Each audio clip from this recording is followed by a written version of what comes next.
Secretary of State of the United States.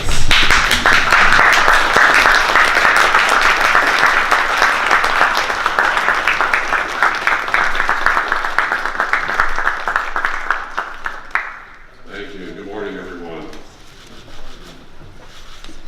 It really is my honor to welcome all of you to the State Park this morning, and we're grateful to see so many friends and partners here in the United States, and appreciate not having the chance during my time as Secretary of State to travel to the continent. In my prior life, I came to your continent a lot and visited many of your countries, but I do look forward to coming early next year. We have a trip that's in the planning now, but in the meantime, really did not want to wait that long to enrich the United States relationship with Africa along 3 fronts that we're going to be discussing today: promoting trade and investment, encouraging good governance, and countering terrorism. Let me briefly touch on how these issues will help us strengthen U.S.-Africa relations and our ties.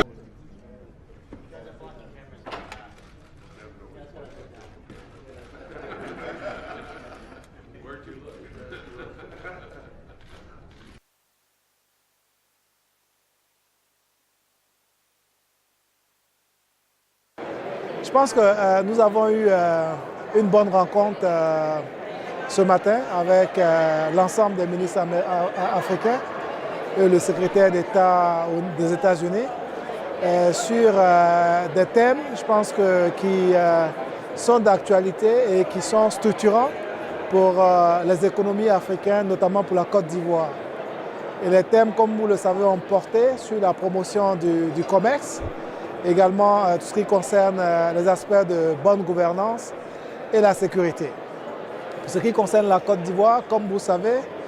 nous venons de bénéficier des États-Unis du MCC avec un don de l'ordre de 500 millions de dollars américains. Donc, ce qui démontre que la Côte d'Ivoire a eu à franchir un certain nombre d'étapes en termes, bien sûr, de bonne gouvernance et également de mise en place d'outils de promotion du commerce au niveau de notre pays. Donc c'était une occasion pour nous, comme le chef de l'État a eu à le faire il y a quelques jours, de renouveler encore une fois notre gratitude au gouvernement américain pour cet important soutien. Et nous avons également eu l'occasion de partager avec nos pairs l'expérience ivoirienne en termes de promotion du commerce et des investissements, ce qui nous a permis d'avoir le MCC. Donc nous avons évoqué en tout cas tous les points concernant les réformes très courageuses que le chef de l'État a entrepris depuis 2011. Réformes portant sur le code des investissements, sur le code minier, sur le code pétrolier et également tout ce qui concerne l'électricité. Nous avons également partagé avec nos collègues en fait toutes les mesures qui ont été prises pour pouvoir faciliter la création des entreprises en Côte d'Ivoire avec le guichet unique de création d'entreprises. Et pour pouvoir dynamiser les relations avec le secteur privé, l'État de Côte d'Ivoire a mis en place, comme vous le savez, le CPC, le Centre de promotion des investissements en Côte d'Ivoire, pour pouvoir coordonner et centraliser tous les investissements en direction de la Côte d'Ivoire et également le guichet unique de commerce extérieur pour pouvoir centraliser et dématérialiser les opérations de paiement des droits de douane ou d'autres opérations avec aussi bien le port autonome qu'avec également au niveau de l'aéroport. Nous avons également évoqué également la mise en place du comité de concertation secteur public, secteur privé qui permet à l'État et au secteur privé d'avoir un cadre permanent de discussion. Et il y a eu des innovations majeures pour ce qui concerne la mise en place du tribunal de commerce et de la cour d'arbitrage qui permettent de régler avec plus de célérité et de diligence les différents litiges commerciaux en fait, qui naissent entre les opérateurs économiques au niveau des affaires. Et toutes ces réformes en fait, sous le leadership du président Alassane Ouattara expliquent le succès de la Côte d'Ivoire et explique en fait les bons scores que nous avons eus en termes de taux de croissance économique de 9% au cours des 6 dernières années. Et avec le plan national de développement 2016-2020,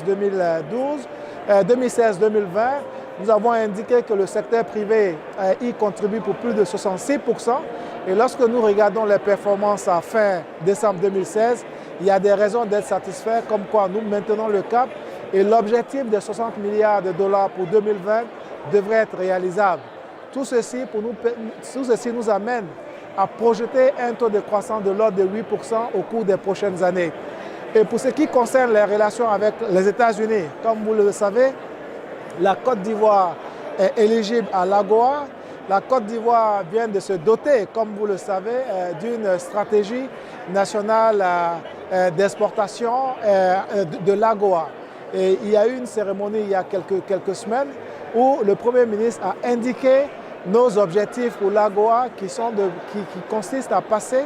d'un volume d'exportation des États-Unis de 1,3 milliard de dollars à 3,5 milliards de dollars à l'horizon 2025. Tout ceci montre que la coopération avec les États-Unis est bonne et que les années à venir vont nous permettre de renforcer et de consolider cette coopération, notamment en nous appuyant sur tous les instruments qui existent, aussi bien au niveau de la promotion du commerce extérieur avec l'USAID, le CCA, l'USTDI et également tous les partenaires au développement qui sont au niveau des États-Unis qui peuvent nous appuyer en termes de promotion du commerce. Et également pour ce qui concerne la gouvernance, je pense que vous savez que tous les efforts qui sont faits au niveau de la Côte d'Ivoire, avec notamment la création de la Haute Autorité pour la bonne gouvernance, où le président de la République et l'ensemble du gouvernement déclarent son patrimoine aussi bien à la prise de fonction qu'à la cessation des fonctions. Et également toute la transparence que nous mettons désormais dans tout ce qui concerne les octrois des marchés publics avec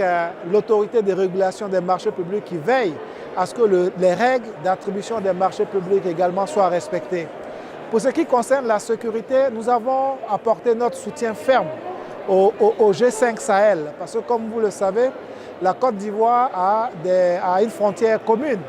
avec le Burkina Faso et le Mali.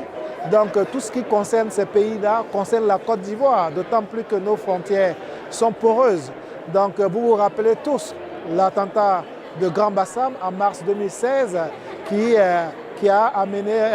où nos autorités ont eu la riposte qu'il fallait. Donc il est bon que la communauté internationale, notamment les États-Unis, appuie cette initiative du G5 Sahel parce que les besoins sont énormes, les besoins sont de l'ordre de 500 millions de dollars. Donc il est bon que la communauté internationale ne soit pas insensible en tout cas au soutien qu'ils doivent apporter au G5 Sahel. Parce que vous voyez, il peut y avoir des victoires sur des djihadistes en Syrie et en Irak. Et le Sahel ne doit pas être le ventre mou parce que comme le président de la République l'a indiqué lors de son déjeuner avec le président Trump, il peut y avoir un mouvement de ces djihadistes-là vers le Sahel et ce qui peut menacer en tout cas toute la région.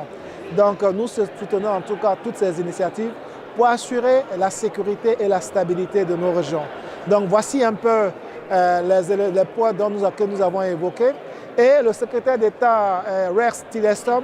nous a donné une visibilité en tout cas sur l'engagement des États-Unis à soutenir l'Afrique au niveau de ces trois axes portant sur le commerce, la sécurité et la gouvernance. Et je pense que le soutien de la Côte d'Ivoire s'est matérialisé à travers le MCC et à travers, je peux vous l'annoncer, un prochain séminaire que nous organiserons en décembre ou en janvier prochain en coordination avec l'USTDI, avec le MCC